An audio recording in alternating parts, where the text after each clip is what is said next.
Hey guys! Today we're going to dive into the darkest depths of Reddit, an iceberg of stories that will keep you awake. From strange visions to frightening secrets hidden in the back of our minds. It's got it all: mystical places, creepy events, and chilling confessions. Ready to find out what's hiding beneath the surface? Then buckle up, here we come. Have you seen this painting of a hallway? I got this package in the mail from my dad. Brown paper wrapping, large but flat, with the word fragile written on it in black ink. When I unwrapped it, it was this big acrylic painting, framed in some sort of bronze gilded plaster. The painting itself was of this long hallway full of doors, kind of like you'd see in a fancy hotel. The walls had edging about halfway up. The upper part was painted sort of an off-white, while the lower half was a crimson red that blended into the carpeting. Between each door was an upturned light, as well as on the far wall at the end, where the corridor seemed to connect to another hallway running perpendicular to it, disappearing around a corner. It was really amazing detail, though I wouldn't call it lifelike by any means. Just the sheer amount of intricate pieces to each aspect of the scene showed that the artist really paid attention to every little thing. Like somewhere in the world was this hallway, and you could stand in it and hold the painting up in front of you. And if it weren't for the border and the clearly stylized art, you wouldn't be able to tell where the canvas ended and the real world began. I called him up and thanked him immediately. But where'd you find this? I got it at an auction. I kind of figured as much. So I hung up the painting in my office, just behind my desk, which I realized later wasn't the best place for it because in order to actually look at it, I had to swivel completely around, but there wasn't anywhere better really, and once I'd gotten it hung up, I felt less willing to take it back down. So I just left it there. It kind of hung out over my shoulder and watched me work. And every now and then, I'd turn around and stare at it and get entranced by it, feeling like I could get up and put my hands in the frame and climb into the painting, as if the frame were a window. Of course, I wouldn't be writing this if something weird didn't happen as a result of the painting. We had a couple friends over, Mark and Sabina, and Mark and I went into my office when the women folk started talking about knitting, which has become my wife's new favorite hobby. I went and sat down at my laptop to find a video I had been telling Mark about, and Mark wandered over and started admiring the painting. "Where'd you get that?" "My dad bought it at an auction and gave it to me." "It's creepy." "It's not that creepy, it's kind of, I don't know, hypnotic?" "Yeah." I turned around to look at it with him while the video loaded.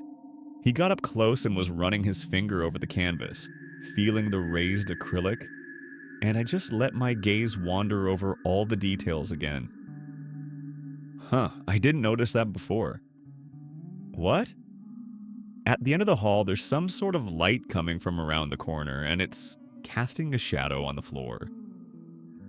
I got up and looked closer because I really hadn't spent a lot of time studying the far end of the hallway. There was definitely some yellow and some darker colors making what looked like the shadow of a person coming from around the corner. I even reached out and touched it to make sure it wasn't some trick of the light in the study making it just look like there was this shadow in the painting. But I felt the paint, and sure enough, it was actually there in the painting. "See what I mean?" Mark said. "Creepy." I genuinely felt weirded out by it. It was one of those moments where you start thinking, why didn't I notice this earlier? Was it there to notice? A couple days later, I was working on a project in my study, and it was like 9:30 at night, and I just couldn't focus. So I spun around in my chair to look at the painting, and I felt this sudden vertigo effect, like the ground wasn't there, and I had to grab my chair to keep from tumbling into emptiness. You wouldn't have noticed it if you hadn't looked at the painting 100 times like I had. The hallway was long, with exactly 6 doors. I remember because I counted them the first day. 3 on the left, 3 on the right, each with a little shiny metal doorknob. Only now there were 7 doors. 3 on the left, 4 on the right. It didn't make sense. Everything looked proportionally exactly the same, and the far end of the corridor was just as far away. And yet there was a fourth door in the right side of the hallway with its little metal doorknob. I don't even know which door was the fourth door, that's how well it blended in. I just know that there were 4 doors where once there were 3. What the hell is going on? I turned away in my chair and back to check several times and make sure my eyes weren't playing tricks on me. But the number of doors remained constant. I called my dad again and I asked him, "Is this a trick painting you sent me?" "What do you mean?" "I mean it keeps changing. I can see it changing." "Not as far I know. It was just one in a bunch I picked up all at the same auction." After I got off the phone, I took the painting down and checked the back for some of mechanical or digital hocus pocus, but it was all soft canvas, so I left it on the floor behind my office chair with the painting facing the wall because the thought of it was freaking me out. The next day, I pulled my wife into my office and held the painting up so she could see it because she hadn't had a chance to before. "How many doors are there?" I asked. She looked it over for a moment. 7. "When I first got this, there were 6. She just looked at me like I was being a goofball. "Okay, so which one wasn't there before?" "I have no idea."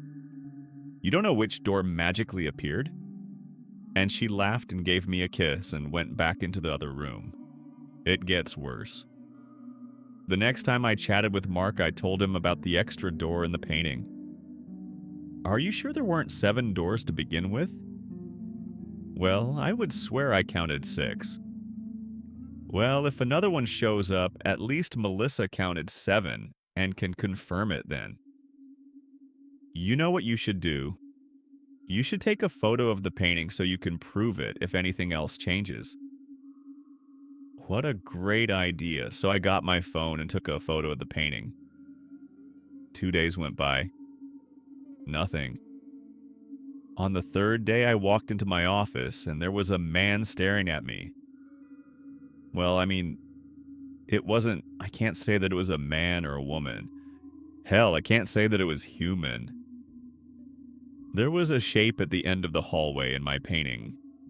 It was oddly lacking in the detail that the rest of the painting had, like someone had hurriedly painted it on.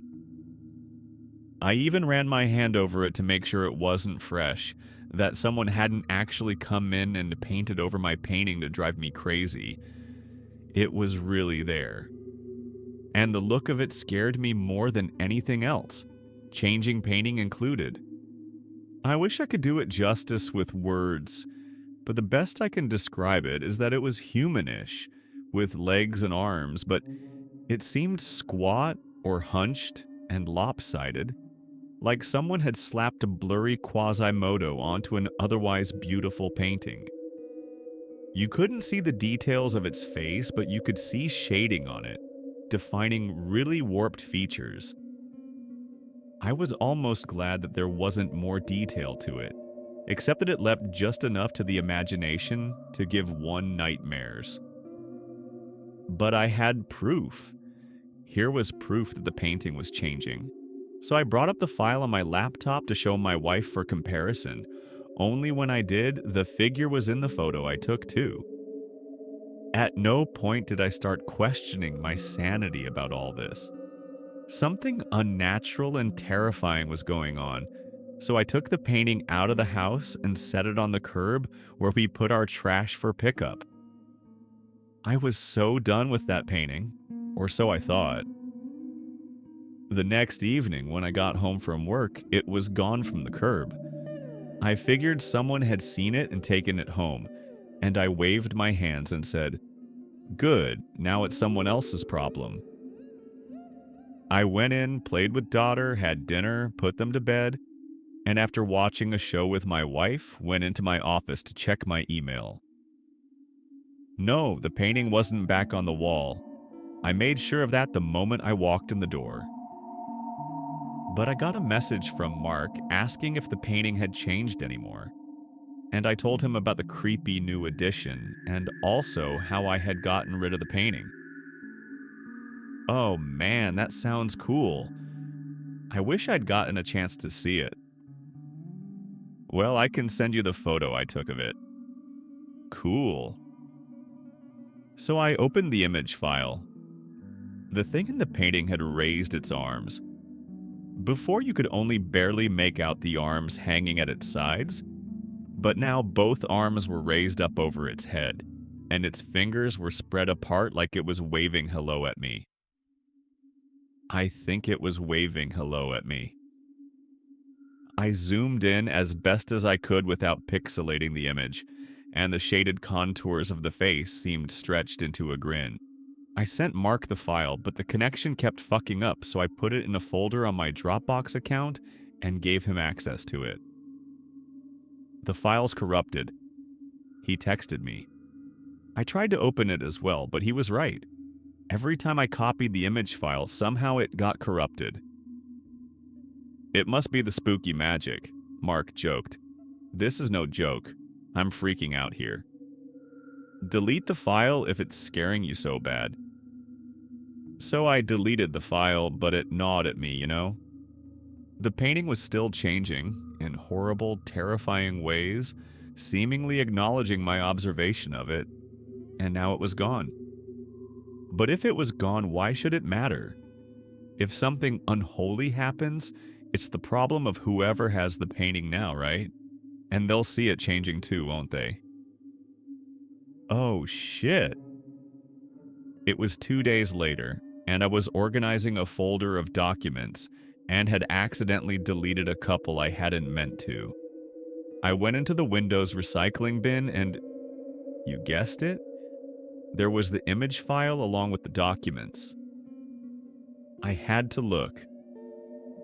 I was trembling with dread at the thought of it, but when something so surreal happens to you, you have to witness it and see it through to the end. I recovered the file and opened it. The walls of the hallway seemed to be melting. The partition separating the red from the off-white was lower than it had been before, and drooped in places. The ridge on the lights looked like they were peeling off. The carpet seemed less crimson and more reddish-brown, and the figure had taken several steps down the corridor toward the viewer's perspective. More details had become defined. Hair hanging off its head, long and black like it had been painted with the fine-tipped brush. The eyes were little more than dull black points under the shading of the brow. The grin came with teeth, uneven and fat, like those of a child more than an adult. Its arms were extended out on either side of it, touching both walls. One foot was ahead of the other, as if I had caught it mid-step in a game of red light, green light. I realized I was panting and shaking as I looked at it. It was really hard to breathe. An anxiety attack. The painting was going to make me pass out, just from looking at a digital photo of it. Quickly, I closed the image to calm myself down, but that suddenly brought forth the thought, what if it progresses every time I look away? The only way to stop it is to keep looking. And I opened the file again. No change. Oh, no, wait, that wasn't a new change. I had noticed it before, but it hadn't dawned on me. One of the doors was open. There was a dim blue light coming from the room inside. Moonlight, I thought. And just outside the threshold of the door, there was an object lying on the floor. I zoomed in for better detail. It was a little yellow stuffed lion with a scraggly orange mane. A child's toy. Of all the details, The melting hallway, the grinning fiend with arms wide open, the blue light from the open doorway. It was the innocent nature of that little toy lion that filled me with the most dread. My wife came into the office. "Come kiss Gabby goodnight." I went into her darkened room where she was wrapped up in blankets in her bed, hugging a half dozen stuffed animals and looking cute as could be. My little darling. I love her so much. I kissed my daughter goodnight. She kissed me back and hugged her little pillow pet with the built-in nightlight. It glowed through a variety of colors. "I love you, baby," I told her. "Can you get my Simba?" I looked around. "Where'd you leave it?" "Over there." She pointed to the closet. The door was open and her toy lay on the floor just inside.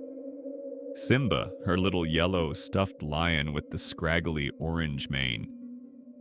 Seeing it lying there just past the threshold of the closet door, while the dim glow of my daughter's night light faded from red to purple to blue, I felt my heart rise up in my chest. The closet was just a closet. I could see it was just a closet. There were clothes on hangers and bags with toys and blocks in them. They were right there. And yet, as I looked at the stuffed lion lying on the floor, waiting for me, I felt as if I could see carpeting on the floor inside the closet, even though there was none. Carpeting not in my vision, but in my imagination.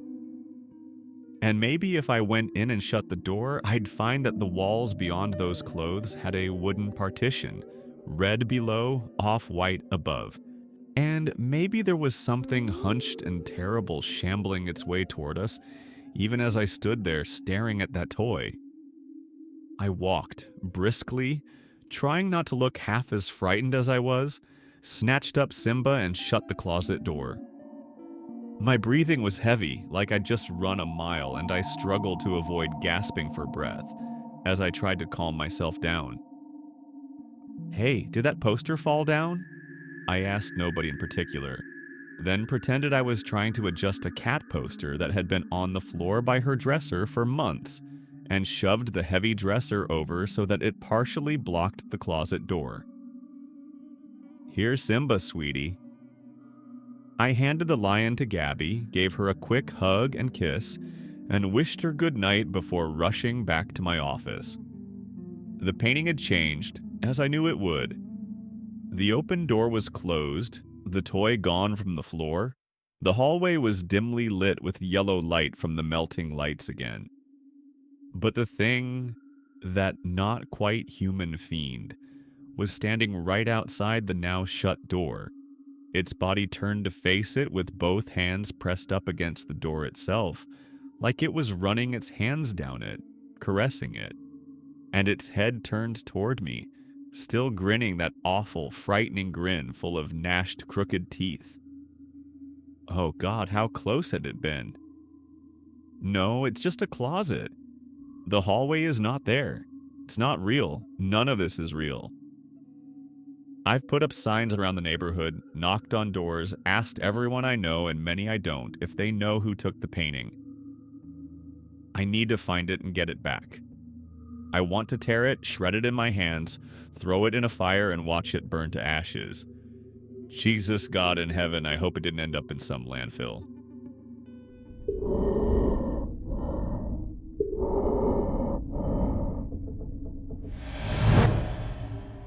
She's in the house. Find her. If you live in Menifee, California, and there is a knock at your door tonight, don't answer it. More importantly, don't leave anyone in the house by themselves. Get your phone, call the police, and stay together. I'm writing this as I'm sitting in this police station questioning room as a warning. So that what happened to me last night won't happen to you tonight. I live on my own in suburbia. Nice little neighborhood. The kind of place where kids will be playing out in the street with parents doing yard work when you pull into your driveway. That's exactly how last night began. My girlfriend and I pulled in and got out of the car. We waved to the kids and had a friendly chat with Mrs. Roop next door. This was the kind of life I always imagined, and at 20, I couldn't believe it had already happened for me. We went inside and started our evening. We made dinner. We love cooking together. There's a symmetry between us that just works. We ate, watched some TV downstairs, just a normal night. Once it was time we went upstairs, she started doing her nightly routine girls always do in the bathroom, and I just laid in bed reading Pen Pal for the 20th time. With the fan going and the water running from the bathroom, I almost didn't hear it. I wish now that the fan was set to 3 instead of 2, because then everything would be different. But no, it was just faint enough for me to hear the sound over everything else. Knock, knock, knock. I reached over and clicked the fan off. I waited for a moment listening. Knock, knock, knock. God damn it, I thought. I put my book down in the nightstand and got up. I grabbed my zip-up off the chair and threw it on. As I walked out of the room, I could hear my girlfriend starting to say something, but I wanted to get rid of whoever was at the door first. I slumped down the stairs a little pissy, thinking that if this was another solicitor trying to sell me glass cleaner, I was going to have a fit. I zipped up the jacket as I flicked the light on next to the front door. I looked through the peephole, but it was pitch black. I flicked the outside light on, still pitch black. I figured the light bulb had gone out again, as I have had problems with it before. Reluctantly, I twisted the deadbolt and opened the door. Nothing. No one was there. I poked my head out to look around. The yard and driveway were empty. Looking back, I made so many horrible mistakes. I stepped out onto the welcome mat. The streets were empty and silent, minus the hum from the streetlights. I scoffed and figured it was the kids just trying to play a prank. I turned and walked back inside. After relocking the door and heading back for the stairs, I started to have a feeling. Something just didn't feel right in my stomach, and I knew that only one thing was going to put it at ease. Food. I walked down the hallway into the kitchen and flicked on the light. Opening up the fridge, I started to scan the shelves for something quick and easy to eat. I settled on one of those wafer peanut butter and chocolate bars that you can get at the dollar stores. I keep them in the fridge so they don't melt in my hand when I'm eating them. I peeled back the plastic wrapper, and as I was taking my first bite, I noticed something odd out of the corner of my eye. The window above the kitchen sink was open. I'd never opened that window or the entire time I'd lived here. I thought back trying to remember when it could have happened, and then I recalled her saying that she was feeling really hot while she was doing the dishes. She must have opened it to try and cool off. I walked over and slid it shut and finally made my way back upstairs. I walked back into the bedroom and the water was still running. I went to the entrance to the bathroom. "Did you say something early?" I began to stay but stopped. The bathroom was empty. Water continued to pour out of the faucet, steam floating up, clinging to the mirror. I stopped the water and turned around to scan the room. She wasn't there. "Amanda?" I called out. No answer. I went to the walk-in closet. Nothing. I started to leave the room, but again something catches my eye. I glanced at my nightstand, and on top of my book was a piece of paper.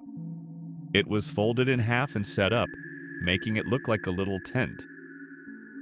I reached out and picked it up. The first thing I obviously saw was the blood. It was a bloody fingerprint on the corner of the paper. My heart started to race. Finally, my brain let my eyes pan over to read what it said. And even now, I wish it wouldn't have. "She's in the house. Find her." I read those 6 words over and over. I looked around the room again, hoping to see Amanda just hiding in the corner, snickering like she'd pulled off an amazing prank. But the room was empty. I walked around the room looking behind chairs, inside the shower, inside the closet. I looked at the bed and felt like a 6-year-old again as I slowly knelt down to look underneath. My hands had apparently been getting sweaty because they kept slipping slightly against the hardwood floor. I bent down and lifted the skirt of the bed. Nothing. Just a couple dust bunnies and an old pair of shoes that I keep meaning to throw out. I stood back up and started to become agitated. My mind didn't know whether this was a joke or if I needed to be terrified. "Amanda!" I yelled. "This isn't funny anymore, now just come out." Silence. "Look, I'm really freaked out, so stop this." I walked out into the upstairs hallway and quickly went through all the rooms. The spare bedroom, empty. The exercise room, empty. Other upstairs bathroom, empty. I ran downstairs and looked everywhere there too. It was as if she just vanished, and all that was left was this note. I figured that the only thing left to do was to call the police. I ran back upstairs and into the bedroom. The bathroom faucet must have had a leak because as I entered, I started hearing faint drips of water. I went to the dresser to grab my phone, but it wasn't there. Neither were my keys or wallet. I spun and looked at my nightstand. They weren't there. I grabbed my jeans I wore that day, I was in sweats by now, and checked the pockets. Empty. I threw the jeans on the floor in anger. I stood there for a moment without a clue of what I should do. Drip, drip, drip. I stormed into the bathroom and twisted the knob. Drip, drip. I hit the faucet getting pissed, but then I froze. There was no water in the sink, and the drips sounded further away. I slowly walked back out into the bedroom. Drip, drip, I moved around, trying to determine where it was coming from. As I moved closer to the bed, it got louder. Once again, I slowly dropped to my knees and bent over next to the bed. My hand slowly reached for the bed skirt and lifted it up. For every drip, my heart pounded 50 times. I sank my head down and looked under the bed. And then I saw it. A small pool or red about a foot in front of me, with more dripping down from above. I jumped to my feet and pulled the sheets off the bed. I slid my hands in between the mattress and the box spring, and after a moment of hesitation, I flung the mattress up with everything I had. My throat closed instantly. I couldn't comprehend what was in front of me. My mind would only let me process the image, one fraction at a time. At first, I just saw my box spring sitting inside my bed frame. Then I saw that there was a huge tear down the middle of the box spring. And then I saw Amanda inside the box spring, her beautiful face poking out from the tear. Then there was her neck, which was nothing but red. The final thing that my mind let me see appeared. It was right in the center, laying on her stomach. Another note. I couldn't move. Tears were streaming down my face uncontrollably, but I didn't make a sound. My hands began to violently shake and my knees collapsed onto the edge of the box spring. I reached out and pulled Amanda's body up. My girl, my life, my everything. I wrapped my arms around her and started to scream. The note slid off her, hitting the box spring. My hand slowly moved down towards the note, now barely even able to bend my fingers. I somehow managed to grasp the note and bring it up to my eyes. My vision was completely blurred from the tears. I wiped them against my jacket sleeve and looked at the note. Again, there was a bloody fingerprint, but at this point, it could have been mine. Everything is hazy from those moments, but the words are forever burned into my memory. They are the reason I am sitting here now, the reason I ran out of my house screaming for help. But where am I?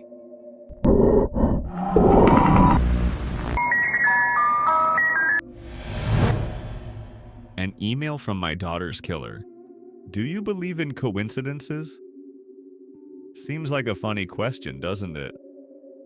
I've never paid it much thought before now either. Perhaps I have some explaining to do. As of yesterday, it's been a year since my daughter went missing.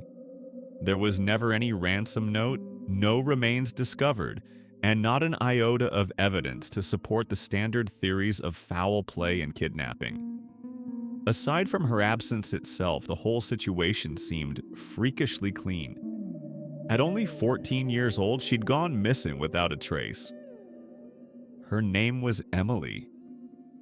I can say that dreaded was with confidence now. It's a bitter blessing, one that's come at great cost to all of us.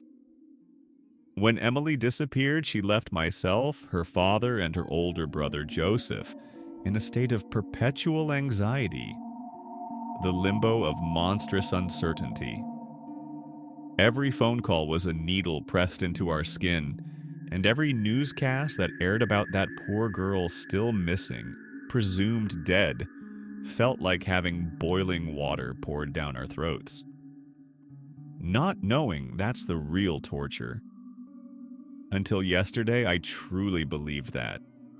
Until yesterday, when I got an email from an unknown source.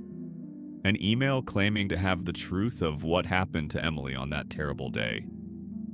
The following is the contents of that email from imsosorry1234@gmail.com. Subject, an apology for what I've done. Hello, Mrs. Stanfield. I won't tell you my name, that's not important right now.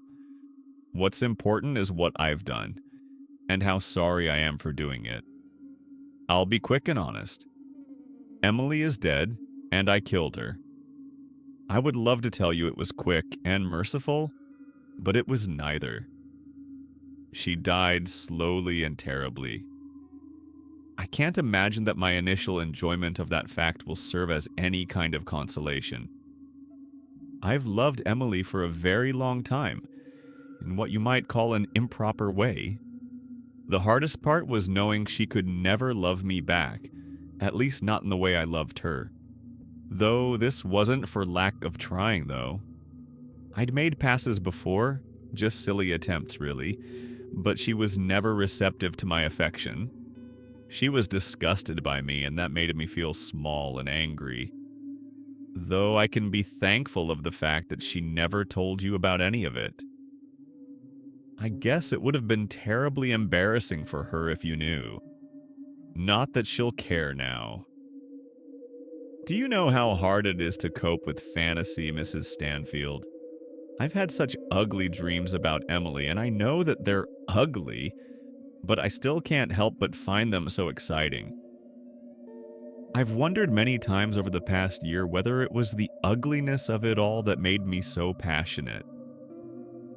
When all you've got is a fantasy that you think is unattainable, you spend lots of time refining it, like a sculptor chipping away at a statue, hoping to find perfection hidden in the granite. It doesn't matter how many times you secretly loosen the valves with your hands, that just keeps the fantasy down. It doesn't destroy it, can't destroy it, it just gains another component.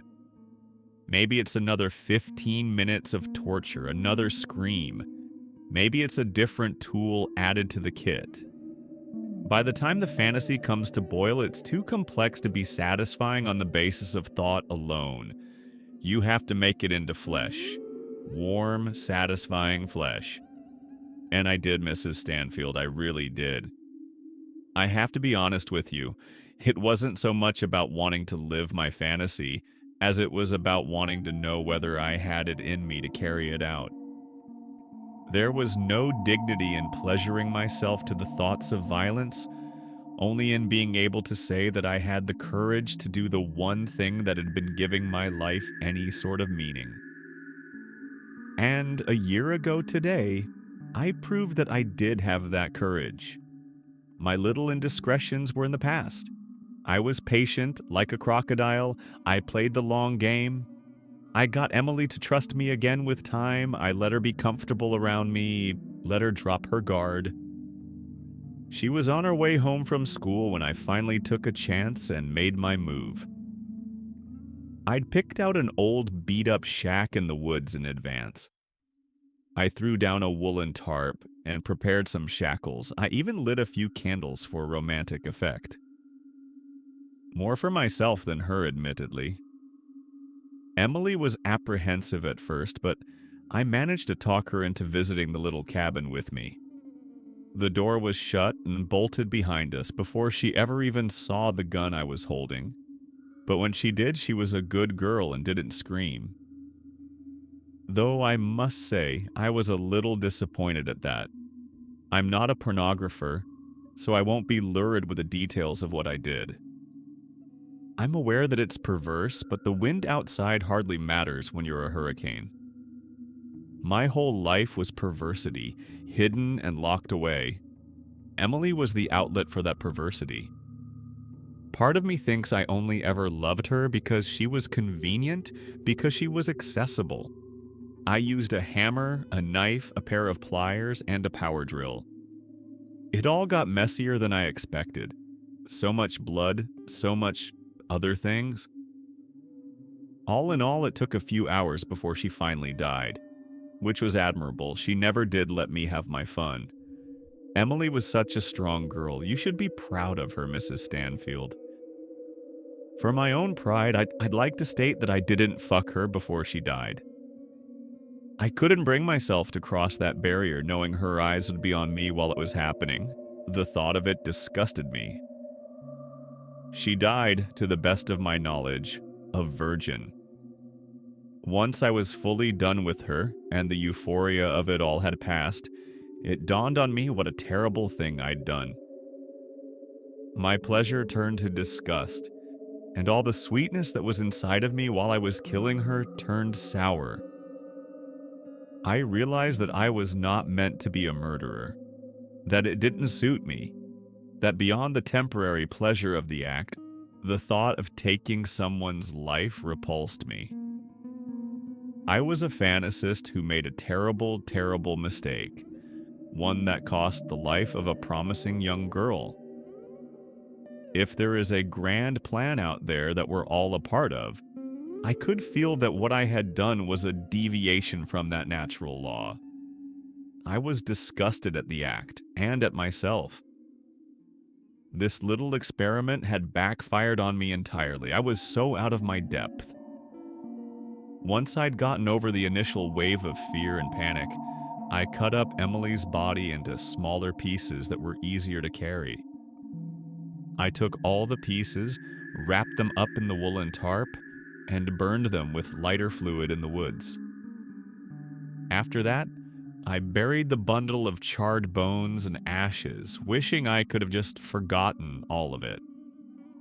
Killing Emily and doing the things I did to her body were not acts of courage. I've realized that over the past year. They were acts of obsession and cowardice, of a person not strong enough to overcome their darker urges.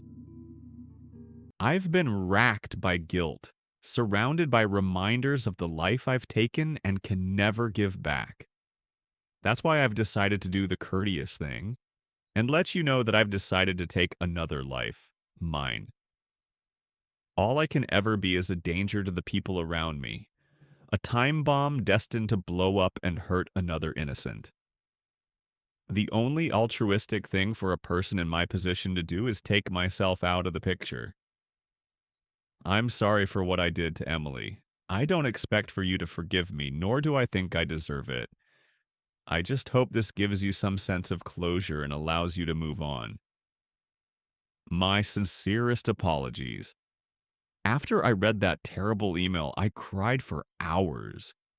I didn't have that violent reaction because I believed I'd been contacted by my daughter's killer, but just because I felt like someone was playing a horrific joke on my family after we'd been through so much. And on the anniversary of our Emily's disappearance, no less. I didn't show my husband or my son. I couldn't bear to. I just bore the cross myself and wore a brave face for them, knowing the anniversary was hard on all of us. I wouldn't let the monster on the other end of that email tear up my family. But this morning, I heard two almighty bangs ring out from Joseph's bedroom. By the time his father and I had forced open the door, it was too late. He'd somehow gotten his hands on a gun and fired two shots, one through his laptop and another through his forehead. So, with this in mind, I'll ask you all again. Do you believe in coincidences?